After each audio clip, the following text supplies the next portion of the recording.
Rumah Singgah, hasil kerjasama Lembaga Kesehatan Nahdlatul Ulama, LKNU, dan Perhimpunan Organisasi Pasien TB Indonesia, POPTB, berdiri sejak tahun 2018 silam. Kehadiran rumah singgah menjadi solusi bagi pasien dari luar kota yang menjalani pengobatan di Jakarta.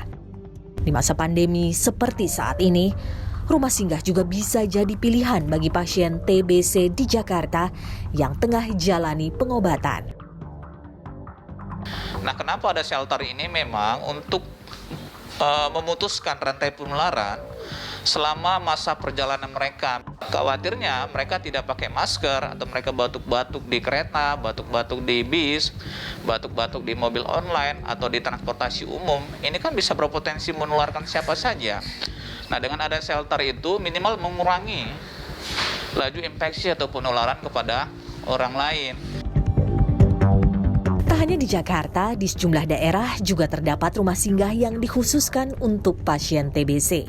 Di antaranya, rumah singgah milik komunitas peduli TBC Aisyah TB Care di Desa Sukamentari, Garut, Jawa Barat.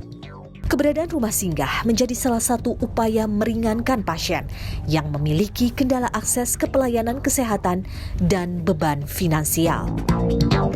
Harapan mereka itu sama seperti kita, bahwa mereka itu ingin cepat sembuh, dalam arti tetap ingin minum obat sampai selesai. Saya mengikuti training kader TB Care Aisyah sehingga ibu termotivasi untuk ikut andil dalam menanggulangi penyakit yang sangat mematikan ini atau sangat menular. Rumah singgah ini dibangun di kawasan Desa Siaga TBC. Melalui Desa Siaga TBC, tidak hanya rumah singgah, sejumlah program juga digagas.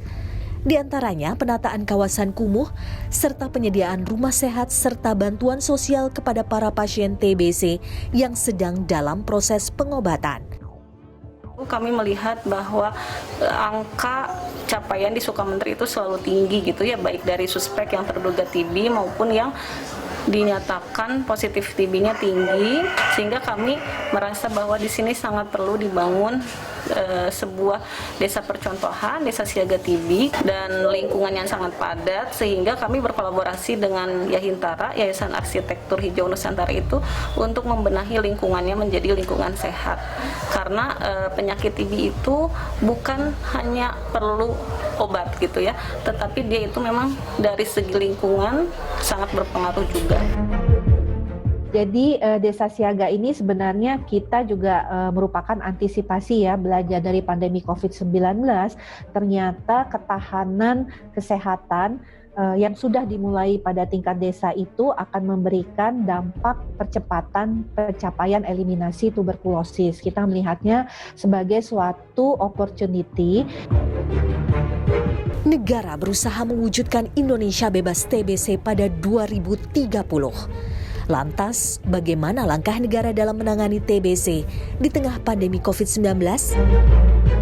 Layanan diagnostik maupun pengobatan TBC harus terus tetap berlangsung, diobati sampai sembuh, kemudian stok obat-obatan juga dipastikan harus tersedia. Apakah ini bisa ditumpangkan di COVID drug sehingga kendaraannya sama, kita bisa menyelesaikan dua hal yang penting bagi kesehatan rakyat kita.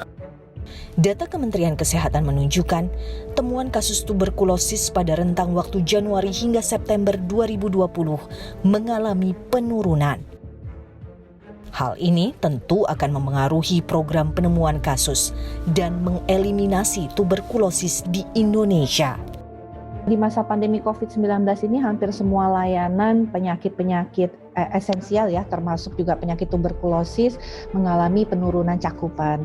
Karena di samping pasien yang juga agak takut mengakses fasilitas pelayanan kesehatan. Yang kedua, berbagai kegiatan-kegiatan penemuan aktif yang biasa kita lakukan ini menjadi tertunda karena situasi COVID-19 ini kan. Pada saat kita melakukan tracing, pelacakan untuk kasus kontak COVID-19, dilakukan juga screening untuk tuberkulosis.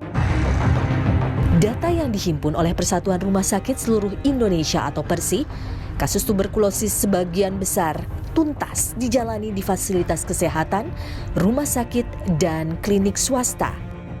Meski sistem layanan vaskes swasta belum selengkap vaskes milik pemerintah.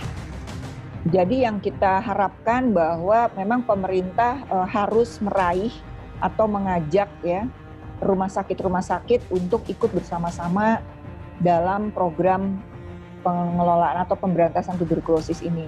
Yang kita harapkan bahwa ke depan nanti rumah sakit swasta ini juga mereka lebih menyediakan fasilitas yang khusus ya untuk pasien-pasien tuberkulosisnya. Tantangan yang harus dihadapi itu ya, baik dari sudut providernya yang melayani di swasta, dari sudut manajemen rumah sakitnya maupun dari ownernya rumah sakit gitu. Indonesia kini dihadapkan dengan dua ancaman, penyakit infeksi saluran pernapasan, yakni TBC dan COVID-19. Lantas, apa langkah yang harus dilakukan agar bisa terhindar dari kedua penyakit ini? Sebetulnya sama aja, semua orang untuk terhindar COVID itu caranya sama aja. Itu tadi 3M, memakai masker, cuci tangan, jaga jarak, dan menghindari kerumunan. Karena kan untuk COVID itu orang tertular dari orang lain dan dalam jarak dekat. Meningkatkan sistem imun. Ya, meningkatkan sistem imun itu kan bisa dengan mengkonsumsi makanan dengan gizi yang seimbang, melaksanakan perilaku hidup bersih dan sehat, ya, dan olahraga yang ringan tetapi rutin. Ya, kemudian juga jangan stres yang berkepanjangan, dan yang terakhir tidak merokok. Tidak hanya fokus pada pandemi COVID-19, negara sejatinya juga menaruh perhatian serius pada penanganan tuberkulosis di Indonesia. Masyarakat pun tak boleh abai dengan TBC yang bisa menginfeksi kapan saja.